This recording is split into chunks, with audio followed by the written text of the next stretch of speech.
The lone silhouette of Florence Lawson stumbled across the barren plains of Wyoming Territory, her once fine dress now tattered and stained with the dust of 3 days' walking. The year was 1875, and at 23 years of age, she found herself cast out by the very family that should have protected her. The cruelty of their final words still echoed in her ears with each painful step she took away from the town of Riverbank.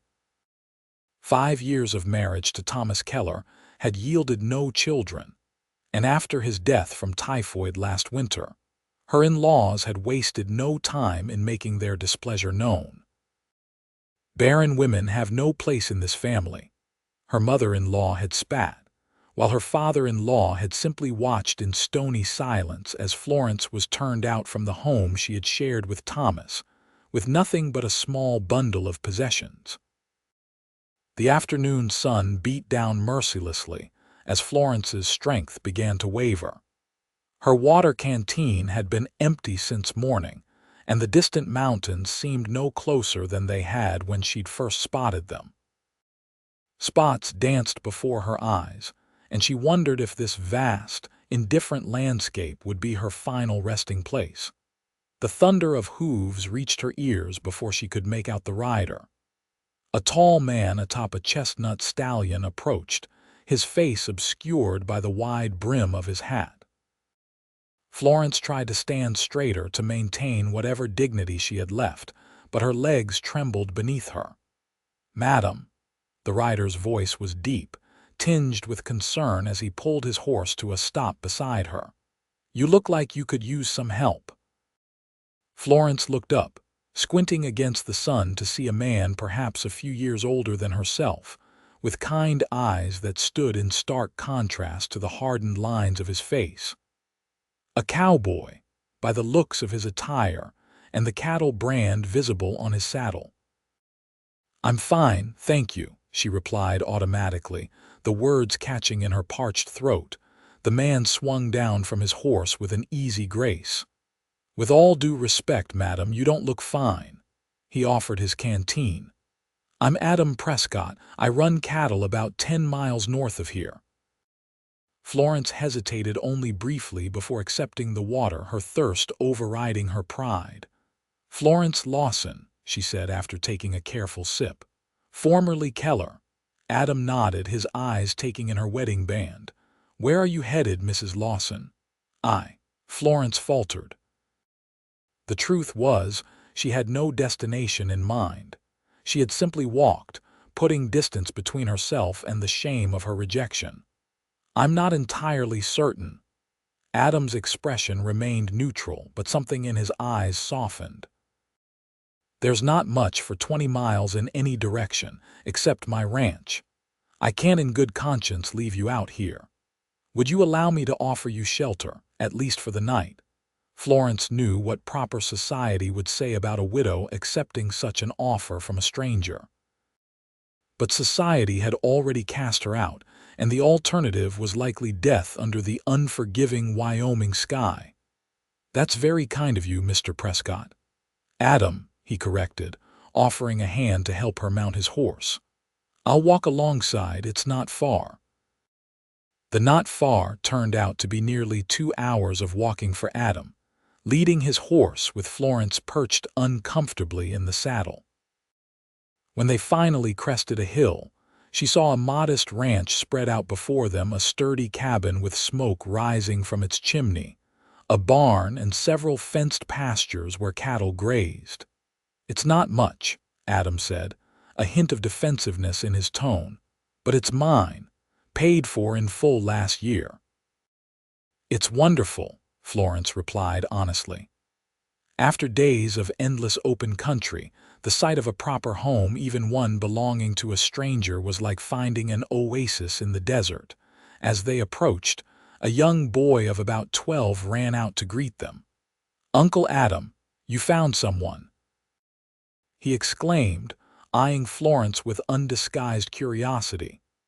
"This is my nephew Samuel," Adam explained. "He lives with me since my sister passed." "Hello, Samuel," Florence said, managing a smile despite her exhaustion.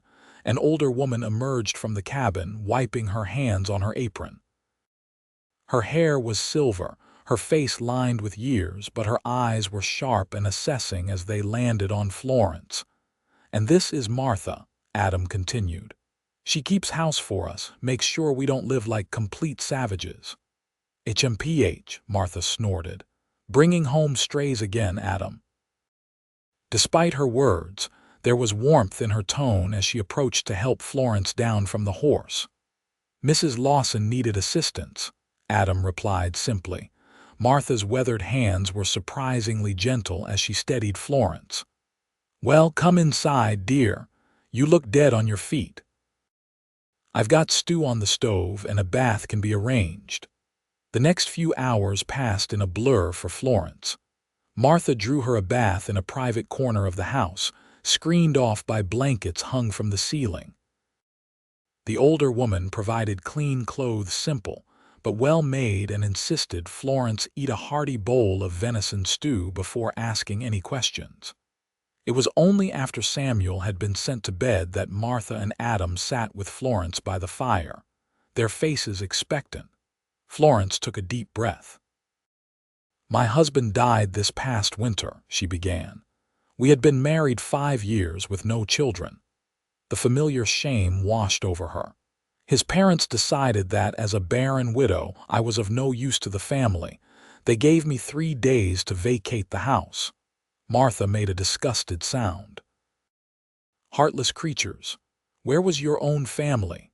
Adam asked quietly. Florence stared into the flames. "My parents died when I was 16. Thomas's family was the only one I had." She twisted the wedding band on her finger. "I tried to find work in town, but—" She trailed off, not wanting to explain how the whispers had followed her, how Thomas's mother had poisoned the town against her, claiming Florence had somehow contributed to her son's death through negligence. "So you just started walking?" Adam's voice held no judgment, only a kind of quiet understanding. Florence nodded. "I had a little money saved. I thought perhaps I could reach Cheyenne, find work there as a seamstress or a teacher. I was educated at a ladies' seminary in the East before I married." Martha and Adam exchanged a glance. "You're welcome to stay here until you're recovered," Adam said, "and after that, well, we can discuss your options." "I couldn't impose," Florence began. "Nonsense," Martha interrupted. "This house could use a woman's touch besides my own, and I'm not getting any younger. If you're willing to help with chores, your presence would be a blessing, not a burden." That night, lying on a pallet in Martha's room, Florence allowed herself to weep quietly for the first time since Thomas's death. Not just for him, or for the children they had never had, but for the cruelty of a world that measured a woman's worth by her fertility. The morning brought a new routine. Florence rose early, determined to earn her keep. She helped Martha prepare breakfast, mended a pile of clothes that had been waiting for attention, and even assisted with the bread making, her fingers remembering the motions taught to her by her own mother years ago. Adam watched her from a distance, his expression unreadable as he came and went, attending to the daily work of the ranch. Samuel was more forthcoming, peppering Florence with questions about her life back east, as he called it, though Riverbank was hardly more than a frontier town itself. On her 3rd day at the ranch, Florence was hanging laundry in the yard when she heard a crash from inside the barn, followed by a string of colorful curses that would have made her blush a week ago. Without thinking, she ran to investigate. She found Adam wrestling with a piece of broken machinery, his frustration evident in every line of his body. "Can I help?" she offered. Adam looked up, clearly startled by her presence.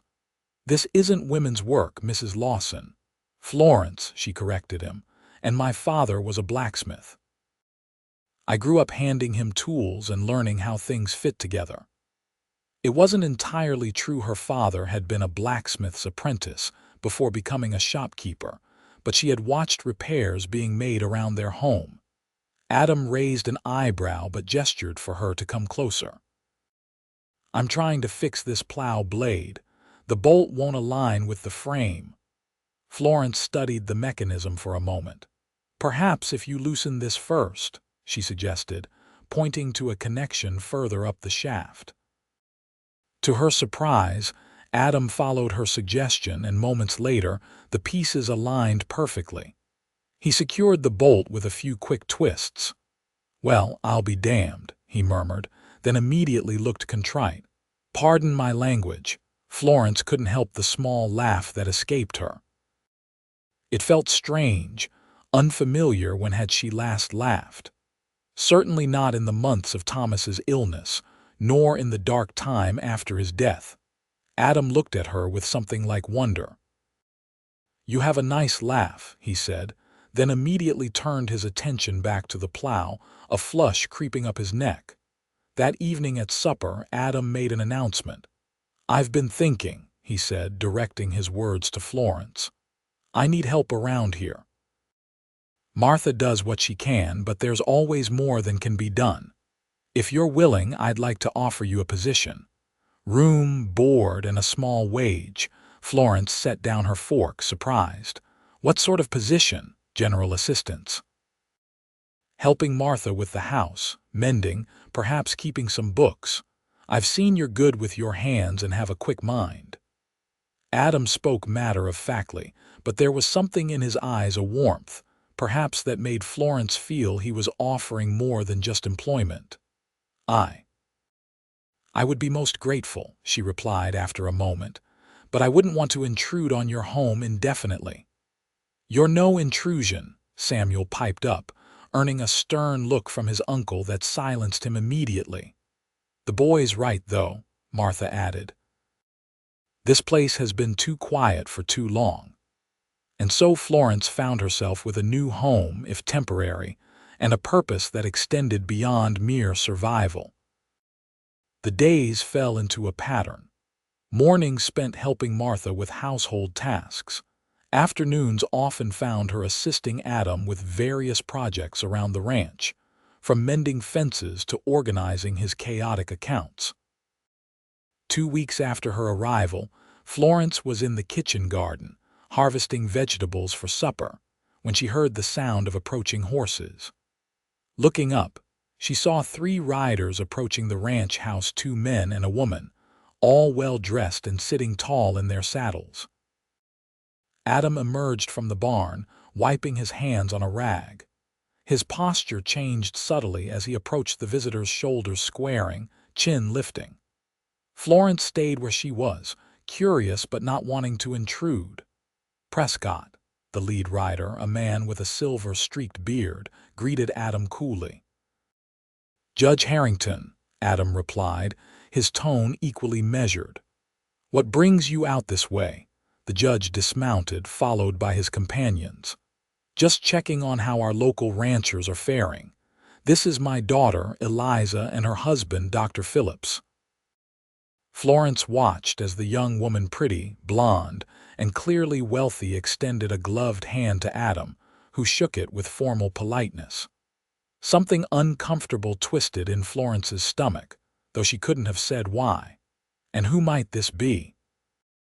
Judge Harrington had noticed Florence, his keen eyes assessing her work-worn dress and dirt-stained hands. Adam beckoned her over. "Florence Lawson. She's been helping around the ranch." Florence wiped her hands on her apron before offering a small curtsy. "Sir, Madam, Doctor." Eliza Harrington's eyes narrowed slightly.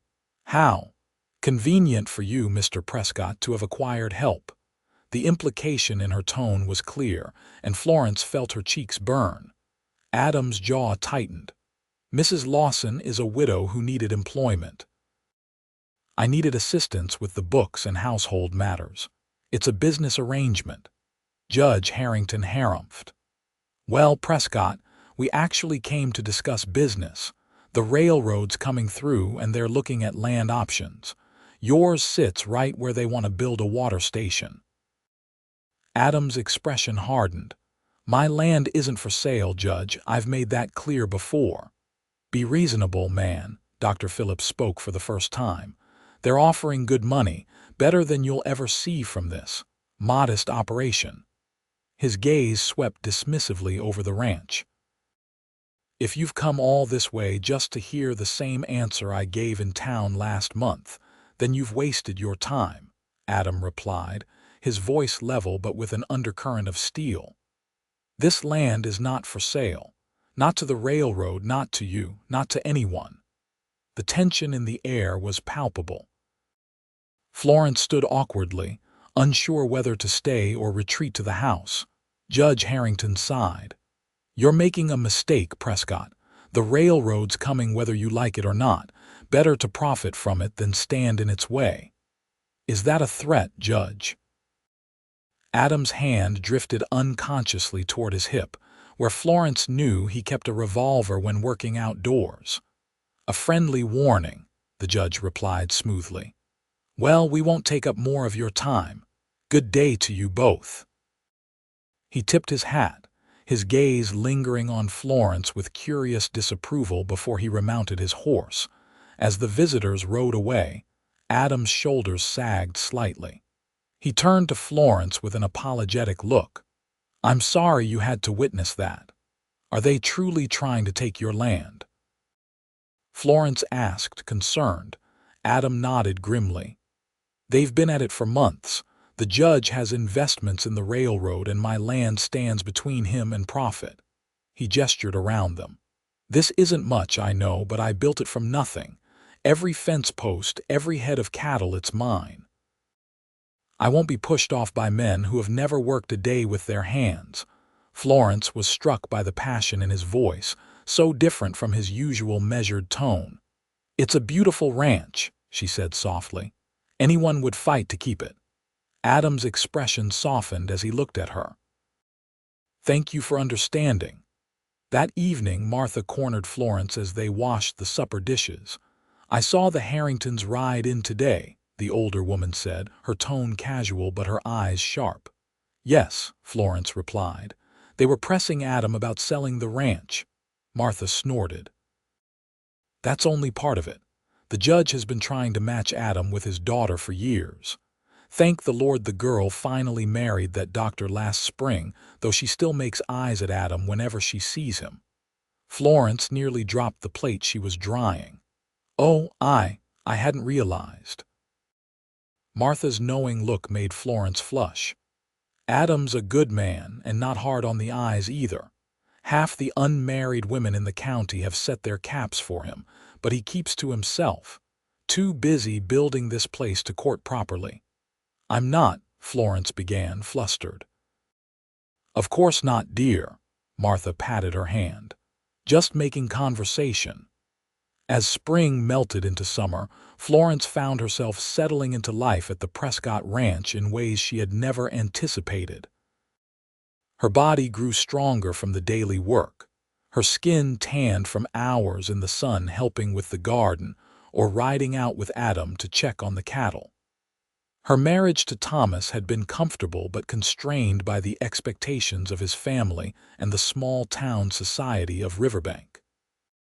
Here, miles from the nearest neighbor, she discovered a freedom she had never known before. Most surprising of all was her growing friendship with Adam. Initially taciturn and reserved, he gradually opened up to her, sharing stories of how he had come west after the war, determined to build something that was truly his own.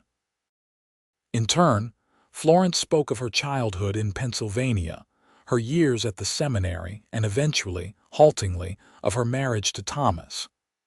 He was a kind man, she told Adam one evening as they sat on the porch, watching the sunset paint the distant mountains gold and crimson. But there was always his mother between us, especially when no children came. Adam was silent for a long moment. Some people put too much stock in bloodlines, he finally said. As if a family can only be made one way. Florence glanced at him. You took in Samuel. He's my sister's boy, Adam shrugged. After she and her husband died of the fever, what else could I do? but he's as much my son now as if I'd fathered him myself." A comfortable silence fell between them, broken only by the distant lowing of cattle and the chirp of crickets beginning their nightly chorus. "Florence," Adam said suddenly, using her given name for one of the few times since she'd arrived. "I want you to know that whatever happens with the railroad business, you have a place here for as long as you want it." The sincerity in his voice made her throat tight with emotion. "Thank you," she managed. Adam nodded once, as if settling something in his own mind, then rose and went inside, leaving Florence to ponder the strange warmth that had bloomed in her chest at his words. July brought scorching heat and drought, stretching the ranch's water resources thin. Adam worked from dawn to dusk, digging deeper irrigation channels to the creek that ran along the north edge of his property. Florence and Samuel helped where they could, while Martha kept them all fed with cold sandwiches and lemonade when it was too hot to cook. It was during this dry spell that disaster struck. Florence was awakened in the middle of the night by shouts and the acrid smell of smoke. She threw on a robe and rushed outside to find Adam and Samuel frantically filling buckets from the well as flames licked at the side of the barn. "The hay caught fire," Adam explained tersely as he thrust a bucket into her hands. "Lightning strike, most likely." For hours they fought the blaze, forming a bucket brigade from the well to the barn. By dawn, they had saved the structure, though one corner was badly damaged, and several bales of precious hay had been lost. As they stood surveying the damage in the gray light of early morning, exhausted and smoke-stained, Florence noticed Adam examining something on the ground near where the fire had started. "What is it?" she asked, moving closer. Adam held up a half-burned cigar. "Lightning doesn't smoke cigars," he said grimly. Florence's hand flew to her mouth. "You think someone started the fire deliberately? I know they did." Adam's face was hard with anger, "and I have a pretty good idea who." Before Florence could respond, the sound of approaching riders drew their attention. 5 men on horseback approached the ranch, led by none other than Judge Harrington. Adam straightened, his hand again drifting to his revolver. "Get inside, Florence," he said quietly. "Take Samuel with you." "Adam, please." The urgency in his voice brooked no argument. Florence nodded, gathering a protesting Samuel and retreating to the house, where Martha waited with a shotgun propped against the doorframe. "What's happening?" the older woman demanded. "I'm not sure," Florence replied, her heart pounding as she watched through the window. Adam stood alone before the mounted men, his stance defiant despite being outnumbered. She couldn't hear the conversation, but the judge's gestures became increasingly animated while Adam remained stone-faced. Finally, the judge threw something on the ground, papers of some sort, and the men rode away. Adam stood watching them go for a long moment before bending to retrieve whatever the judge had discarded. When he turned back toward the house, his expression was unreadable. What did they want? Martha demanded as soon as he entered. Adam dropped a sheaf of papers on the table.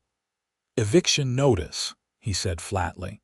"The judge claims the railroad filed legal proceedings weeks ago, and I failed to respond. The court has granted them right-of-way across my property." "But that's impossible," Florence protested. "You never received any notice. Convenient, isn't it?" Adam's smile was bitter. "And now, with a fire damaging my property, they're generously offering to buy the whole ranch at half what it's worth, rather than just take the strip they need." "They started the fire," Samuel said, his young face understanding all too well the injustice at play. Adam nodded grimly. "I'd bet my last dollar on it." "What will you do?" Florence asked, fear coiling in her stomach. This place had become her home, too, in the months she'd been there. Adam ran a hand through his hair, leaving smudges of soot. Fight, I suppose. Ride into Cheyenne, find a lawyer, though God knows I can't afford a good one after the drought. I have some money, Florence offered immediately. What I've saved from my wages. Adam shook his head. That's your security, Florence. I won't take it. It's my home too, she replied firmly. Let me help. Something flickered in Adam's eyes, surprise, followed by a deeper emotion Florence couldn't name. We'll talk about it later, he said finally. Right now, we need to secure what's left of the barn before the next storm hits. The following days were tense.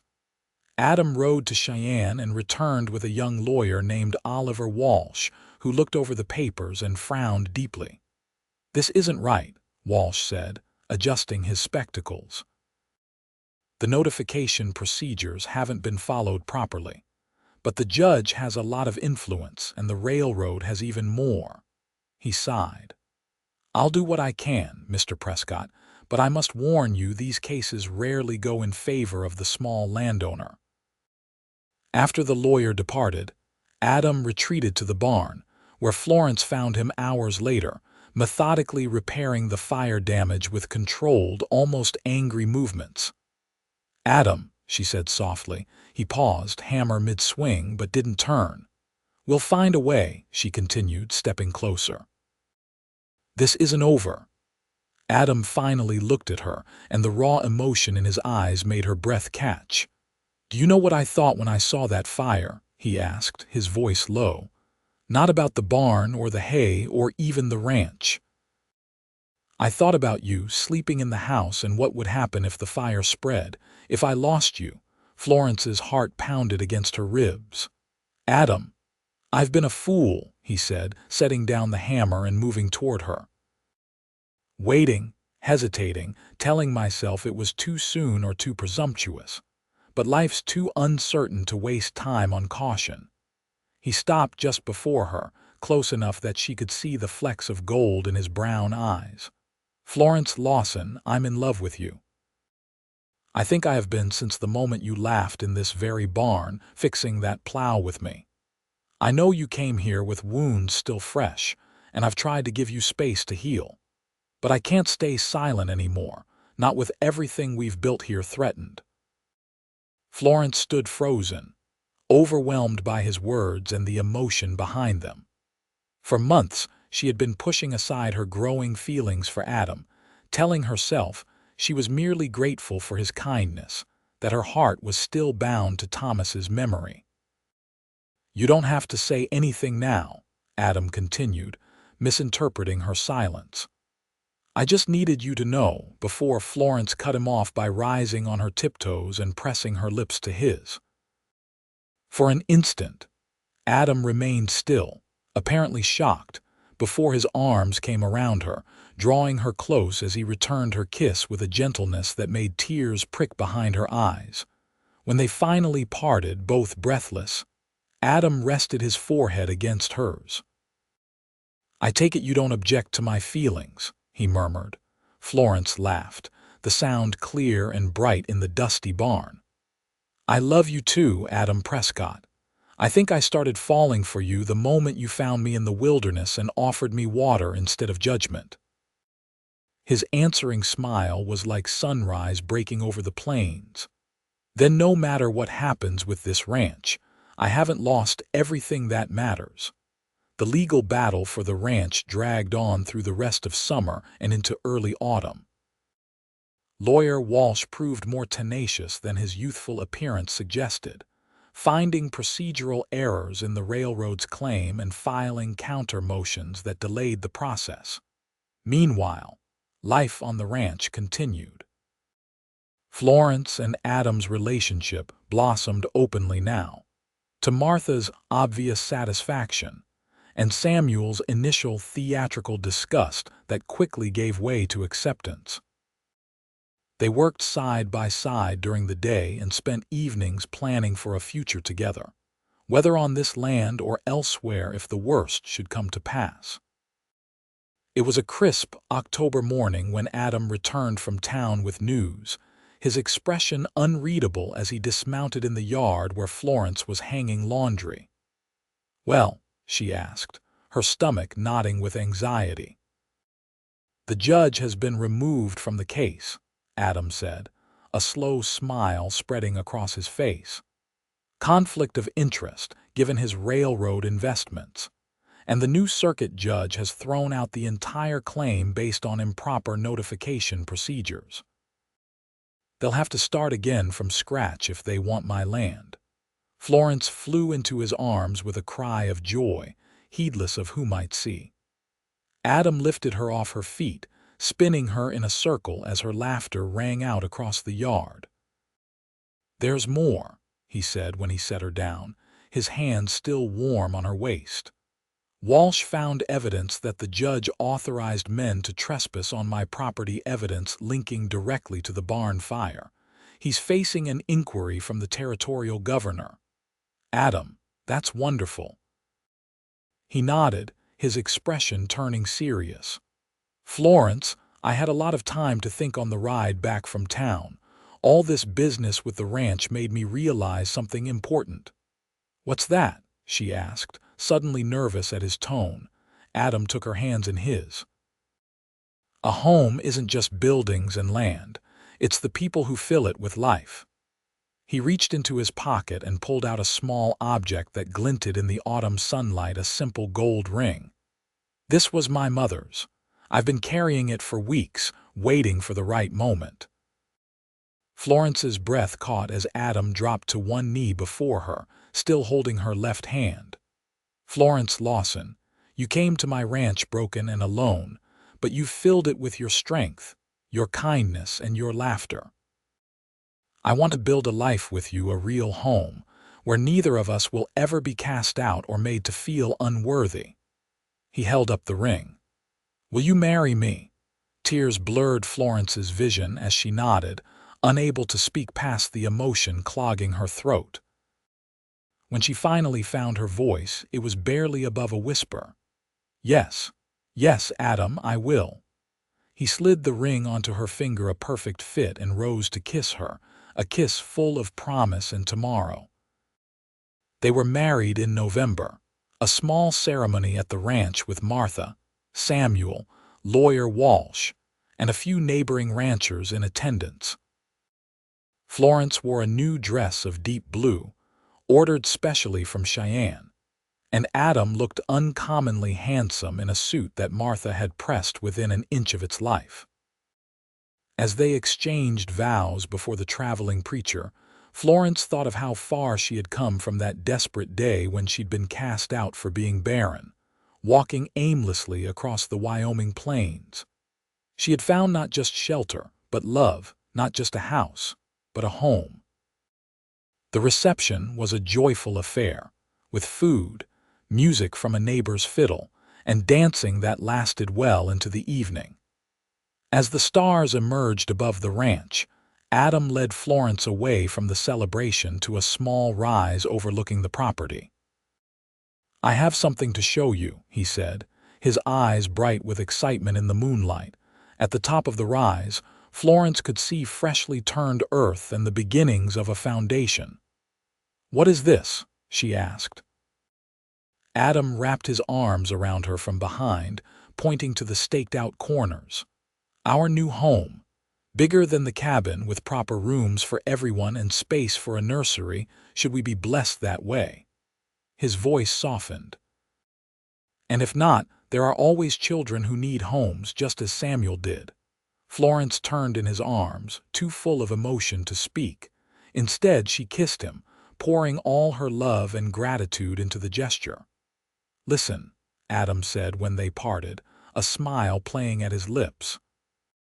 Florence stood still, hearing only the night sounds of the prairie, the distant celebration at the ranch house, the soft whisper of wind through the grass, the occasional call of a night bird.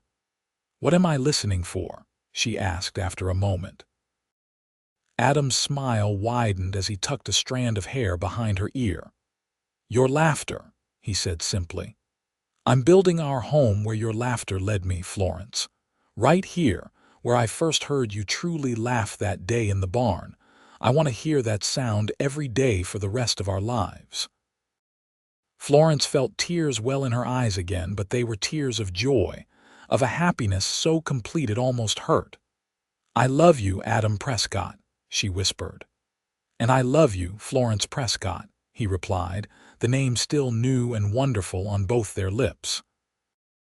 As they walked hand in hand back toward the celebration, toward Martha and Samuel and the life they were building together, Florence knew that she had found something many never do, a love that saw beyond society's narrow expectations to the person she truly was.